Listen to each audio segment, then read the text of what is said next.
Smart FM. Smart Career. Smart listeners, menjadi Gen Z mungkin selalu dipandang sebelah mata begitu ya, karena apalagi selepas COVID kemarin kayak banyak banget pembahasan soal Gen Z. Gen Z yang inilah, Gen Z yang itulah, Gen Z yang generasi strawberry lah, segala macam. Tapi faktanya sekarang banyak loh Gen Z yang akhirnya ada di top position. Nah, gimana cara mereka memimpin dan gimana caranya agar mungkin Anda para karyawan yang ada di bawah Gen Z bisa menyesuaikan dengan leader Anda. Tasya Rustama akan temani dalam podcast Smart Career di kesempatan kali ini. Dan spesial di kesempatan hari ini, saya membawa narasumber seorang transformation business coach, Coach Seiska Naidacheri. Halo Coach. Halo, salam kenal. Hai, ketemu lagi kita di episode yang berbeda. Yes. Kita ngomongin leading ala Gen Z. Ini kasihan banget kalau saya bilang sih sama Gen Z, karena diasosiasikannya banyaknya negatif begitu. Betul. Kan ya. Tapi kalau Coach Seiska sendiri, Gen Z itu sebenarnya seperti apa sih? Kalau aku malah suka kerja bareng sama Gen Z. Oke. Ya, karena mereka gercep, abis itu mereka kreatif, bisa menyuarakan pemikiran mereka apabila memang diberikan sebuah safe space untuk mereka berekspresi. Kata kuncinya itu. Jadi sebagai pemimpin, kalau kita sendiri aja sudah suka menghakimi mereka adalah generasi strawberry gitu ya, makanya memang agak susah sih. Makanya catatan adalah bagaimana kita sendiri juga udah bisa memfasilitasi sebuah ruang yang aman untuk mereka berekspresi. Dan itu menurut aku mereka bisa menuangkan kreativitas mereka, ide-ide mereka dengan caranya mereka ya, karena mereka punya kelebihan yaitu mereka lebih tech savvy. Gitu. Jadi kalau kita ngomong tentang, apalagi ngomong tentang marketing, buat konten segala macam dengan penggunaan ChatGPT, ya kan ya. Kayak gitu sih. Jadi menurut aku Gen Z malah sekarang aku lebih prefer kerja bareng sama Gen Z, karena mereka asal sebagai pemimpin kita bisa memberikan arah yang jelas, mereka sebenarnya bisa ngikutin ritme kerja kita kayak gitu. Malah aku suka kayak gitu. Oke. Tapi ada catatan ya sebagai pemimpin, pertama selain kita bisa memberikan arah yang jelas atau tujuan yang jelas dalam perusahaan ini mau kemana, juga bisa kasih tahu purpose, the reason why we're doing what we're doing.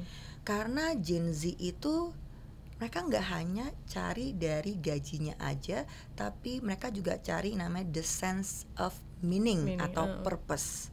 Makanya kalau kamu sebagai pemimpin nggak tahu purpose kamu, nggak tahu visi misi kamu, ngapain Gen Z ngikutin kamu secara tidak langsung, kan kayak gitu ya. So it's really important as a leader, kamu mesti tahu tujuannya dengan jelas. Kemudian beri ruang mereka untuk berkembang. Memberikan juga ruang mereka untuk mengeksplorasi. Karena orang kreatif ya, mereka banyak opsi. Jadi kasih mereka untuk coba. Makanya sebagai pemimpin harus punya mindset fail is learning. Oke, berarti dikasih safe space. Tapi kan ada juga yang mengatakan bahwa karena perbedaan gap generasi mungkin, rebel, apa namanya, nggak bisa diatur begitu kan. Nah, ini tuh bener juga nggak sih Coach? Apa mengasosiasikan Gen Z seperti itu? Cuma mencari keuntungan pribadi begitu. Aku nggak ya. Aku mungkin salah satu pemimpin yang cukup beruntung. Aku selalu bertemu sama Gen Z yang berkualitas. Aku bertemu sama Gen Z yang mau kerja keras, yang kadang-kadang di luar jam kerja, yang kadang-kadang kerja di hari weekend. Kayak gitu. Makanya aku bilang aku pemimpin yang beruntung. Aku milenial gitu ya. Jadi aku sama tim aku bisa beda umur 14 tahun. Gitu kan, sama tim aku di sini beda 14 tahun, 15 tahun atau bakal ada yang lebih. Jadi gap itu menurut aku tidak ada, tapi masalahnya kamu sebagai pemimpin kamu mau luwes juga enggak? Karena kalau kamu patoknya masih pakai cara yang lama, kamu nggak akan bisa beradaptasi dengan cara kerja Gen Z. Jadi sebenarnya there's nothing wrong with Gen Z. Mereka cuma sebenarnya Gen Z itu malah bisa dibilang mereka bukan generasi yang sulit. Mereka generasi yang butuh pendekatan yang berbeda saja. Karena mereka adalah generasi yang sudah bisa mempunyai opsi lebih banyak, ya kan? Mereka juga bisa berani berekspresi. Sebenarnya kalau bisa kita bilang masalah-masalah yang dihadapi Gen Z ini mungkin generasi milenial juga ada. Cuman milenial lebih, mungkin karyawan yang milenial lebih memilih untuk berdiam diri saja. tidak untuk mengutarakannya. Sedangkan Gen Z sekarang berani untuk mengutarakan apa sih ketidakpuasan dari pemimpinnya, cara kerjanya, sistemnya dan lain sebagainya. Jadi menurut aku ini adalah tantangan buat para pemimpin. Kalau kamu adalah pemimpin milenial dan di atasnya lagi, kamu mau nggak sih untuk beradaptasi? Mau nggak sih fleksibel? Mau nggak sih luas?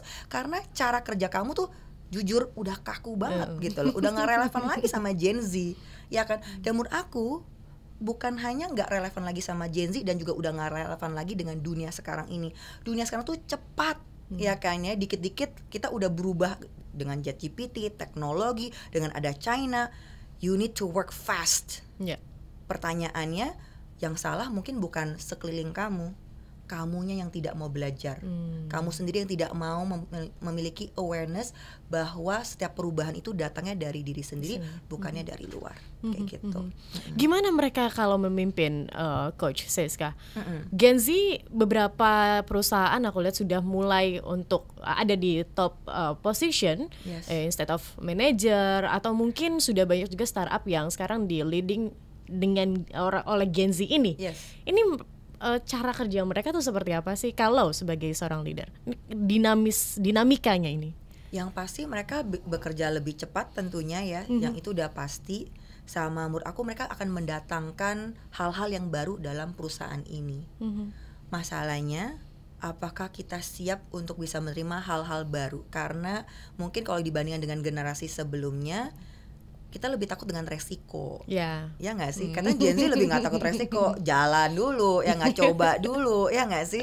Nah ini yang kita mau nggak sih beradaptasi seperti ini untuk berani menerima resiko itu. Sebenarnya sih resiko sebenarnya dapat dikalkulasikan ya. Tapi menurut aku Gen Z itu akan membawa hal yang baru, membawa kecepatan, membawa yang namanya agile, yang membawa flexibility. Nah ini bagaimana kita sebagai pemimpin yang milenial dan ke atas bisa beradaptasi. Kayak gitu sih. Menurut aku yang pasti mereka, menurut aku ya, mau pemimpin, mau kamu adalah yang Gen Z, milenial atau apapun itu, menurut aku kembali lagi adalah ke karakternya. Jadi mau kamu perusahaan apapun, menurut aku adalah ketika memilih pemimpin, fokus dengan karakter dan value orang itu apakah align dengan perusahaan itu. Jadi sebenarnya pemimpin itu nggak ada hubungannya dengan usia, nggak ada hubungan sama ras ataupun hal yang lainnya, tapi it's about character and values. So everyone can be leaders. Terserah kamu umurnya apa. Kalau kamu udah, apalagi ya bagi siapapun yang bisa memimpin dirinya, menurut aku itu udah petanda indikator pertama kamu layak menjadi pemimpin.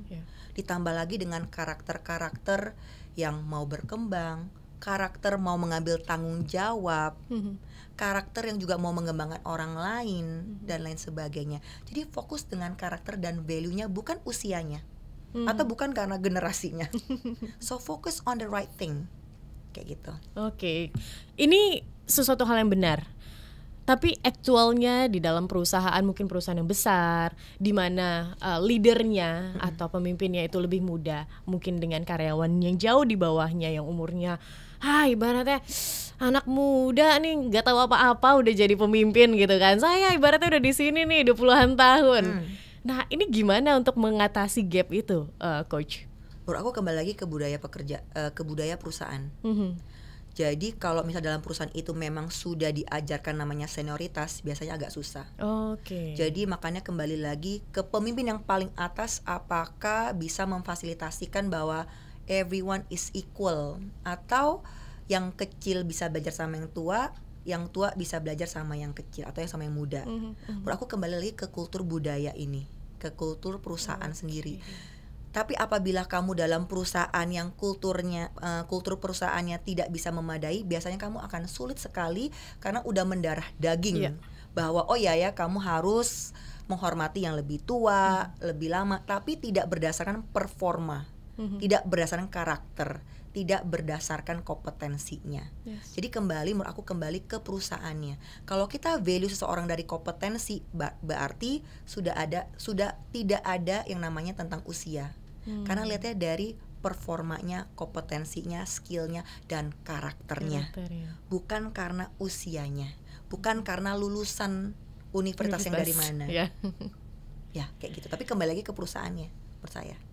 Dan pemimpin yang paling atas, apakah dia bisa memberikan contoh seperti itu? Apabila dia bisa memberikan contoh seperti itu, semuanya akan lebih gampang.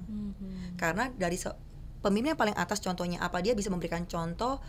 Saya juga bisa belajar sama yang dari muda, saya juga bisa belajar sama yang lebih tua.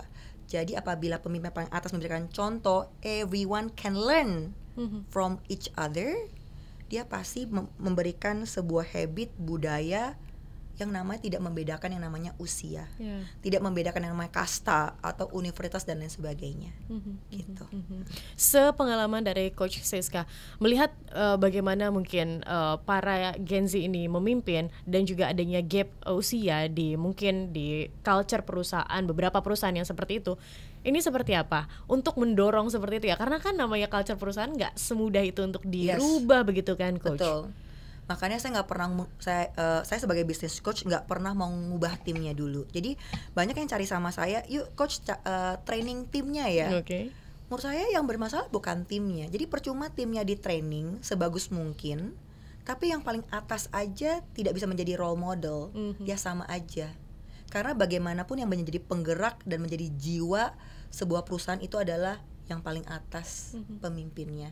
Dan dia yang paling bisa menggerakkan yang namanya sebuah transformasi atau perubahan dalam perusahaan. Dia menjadi contoh, kayak gitu. Top to the bottom ya? Top to the bottom. Kalau kita ngomong secara kultur. Dan menjadi contoh harus dari atas ke bawah. Karena dengan begitu yang bawah akan lebih gampang mengikutinya. Karena kan yang atas bayar gaji ya. Iya bener. Kalau atas bawah bagus pun kan atas yang bayar gaji gue, suka-suka gue mau ngapain, kasarnya kan kayak gitu ya. Makanya aku sebagai business coach berprinsip kalau mau benahi dari atas dulu. Karena setelah dia mempunyai mindset yang benar dengan hati yang juga bisa terbuka, dia akan lebih mudah untuk mengubah ke bawah karena dia yang paling punya power di antara semuanya. Gitu. Oke. Thank you Coach untuk insight-nya. Semoga saja untuk para Gen Z yang sekarang masih struggle di perusahaan yang aduh ini culture-nya begini ya.